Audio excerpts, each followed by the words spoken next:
Assalamualaikum warahmatullahi wabarakatuh.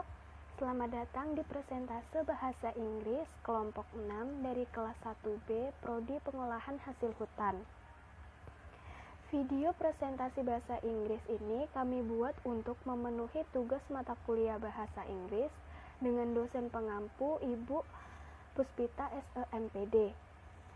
Sebelum presentasi dimulai, izinkan saya untuk memperkenalkan anggota dari kelompok 6, yakni saya sendiri, Deski Ika Dianawati, selaku moderator dan pemateri pertama. Kemudian ada Ignatius Wardi Saputra Purba, selaku pemateri kedua, Louis Tihang, selaku pemateri ketiga, dan Bastian Nicevin Silahi, selaku pemateri keempat. Dalam presentasi ini, kami akan menyampaikan materi atau topik yang berjudul Part of Speech.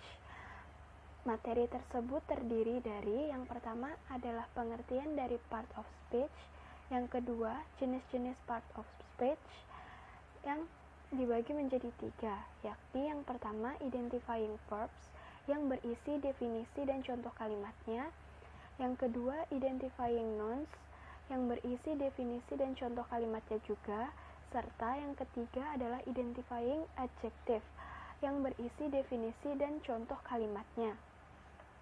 Yang pertama saya sampaikan adalah pengertian dari part of speech. Part of speech adalah jenis-jenis kata yang merangkai menjadi satu kalimat yang padu dan memberikan pemahaman kepada pendengar atau pembacanya. Sebenarnya secara teoritis mengenai pengertian dari part of speech tidaklah terlalu penting. Yang terpenting adalah tahu bagaimana cara menggunakan part of speech sesuai dengan kaidah grammar yang tepat. Setelah itu, jenis-jenis part of speech akan dibacakan oleh rekan saya, yakni pemateri kedua. Silahkan. Perkenalkan, nama saya Bastian Nicevin Silahi. Saya dari Prodi PHH, yaitu kelompok 6. Saya di sini melanjutkan pemateri yang kedua. Part of speech. A. Identifying verb. Verb adalah kata kerja. Jadi verb adalah kata yang digunakan untuk mengekspresikan sesuatu yang dilakukan noun dan pronoun. Verb ada banyak jenisnya, tergantung sudut pandang yang digunakan untuk melihatnya. Berdasarkan penggunaannya, verb ada 3 jenis, yaitu infinitive verb atau verb 1, past verb atau verb 2, dan past particle atau verb 3. Berdasarkan bentuk kata, verb ada 2 jenis, yaitu regular dan irregular verb. Regular verb adalah kata kerja yang tidak mengalami perubahan bentuk drastis saat diubah jadi verb 2 dan verb 3. Sebaliknya, irregular verb mengalami perubahan yang signifikan saat diubah menjadi verb 2 dan verb 3. 3. Macam-macam verb dan contohnya. 1. Transitive verb atau diikuti direct object. Sebagai contohnya, ask, buy, hit, make, so. 2. Intransitive verb atau tidak diikuti direct object. Sebagai contohnya, arrive, come, go, smile, wait. Regular verb atau mayoritas verb 2 dan verb 3-nya. Sebagai contohnya, achieve, bake, decided, live, work.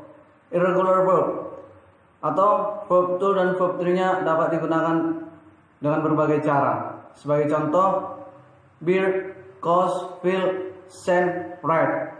4. Action verb, menyatakan aksi atau bahwa sesuatu terjadi. Sebagai contohnya, eat, grow, jump, run, walk. 5. Start verb, atau membicarakan kondisi yang tetap atau cenderung tetap. Sebagai contohnya, adore, deserve, forgive, enforce, son. 6. Finite verb, atau dipengaruhi tense dan number dan person pada subjek. Sebagai contohnya, transitive dan intransitive verb, action dan stative verb, linking verb dan auxiliary verb. 7. Non-finite verb, atau tidak dipengaruhi tense ataupun number dan person pada subjek. Sebagai contohnya, present participle, past participle, imperative, verb imperative. 8. Linking verb, menghubungkan subjek dengan informasi atau deskripsinya. Sebagai contohnya, X, B, look, spam, tester. 9. Causative verb, atau menunjukkan subjek membuat seseorang atau sesuatu melakukan aksi. Sebagai contohnya, get, have, lead, let, make. Contoh kalimat verb. 1. You hit the nail on the head, atau melakukan sesuatu dengan cara paling efektif. Yang kedua yaitu I am still not feeling well, saya merasa tidak enak badan. Dan yang ketiga, she adores cooking and thinks it's very therapeutic, atau dia tidak suka memasak dan merasa itu sangat menenangkan. Kenalkan, nama saya Lustihang, saya dari Prodi PH. Sini saya akan menjelaskan tentang identification noun. Noun adalah kata yang digunakan untuk menyebut orang, benda, tempat, termasuk sesuatu yang abstrak. Semua jenis kata yang menunjuk pada kebendaan dikategorikan sebagai noun. Dalam bahasa Indonesia, noun disebut sebagai kata benda. Ada dua jenis noun dalam bahasa Inggris, yaitu proper noun dan common noun. Proper noun adalah kata benda yang berwujud nama atau julukan, sehingga huruf, tempat, judul film, dan semacamnya. Sementara itu, common noun adalah kata benda yang biasanya tidak berbentuk nama atau julukan, sehingga huruf depannya tidak perlu dikapitalisasi. Contoh kalimatnya atau example for Tencent yaitu 1. He just bought a car. Dia baru saja membeli mobil. Itu contoh countable noun. Yang kedua, your book is on the table. Bukumu di atas meja. Itu contoh countable noun. Yang ketiga, she decided to stop eating meat to lose weight. Dia memutuskan berhenti makan daging untuk menurunkan berat badan. Itu contoh uncountable noun. Yang keempat, all I want is honest. Yang saya inginkan hanyalah kejujuran. Itu contoh abstrak noun. Sekian dari saya. Terima kasih. Perkenalkan, nama saya Ignatius Suwardi Saputra Purba, Prodi Pengolahan Hutan. Saya akan melanjutkan materi yang keempat. Identifying adjective. Adjektif atau dalam bahasa Indonesia disebut sebagai kata sifat. Adjektif adalah kata yang digunakan untuk mendeskripsikan sebuah noun atau pronoun.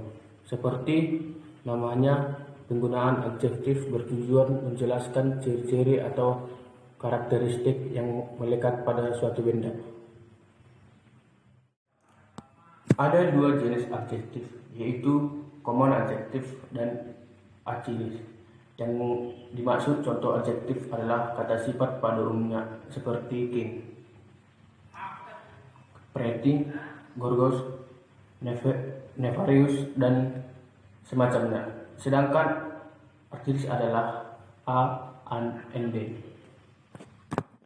Vina is a beautiful girl, atau Vina adalah gadis yang cantik, atau menerangkan noun girl.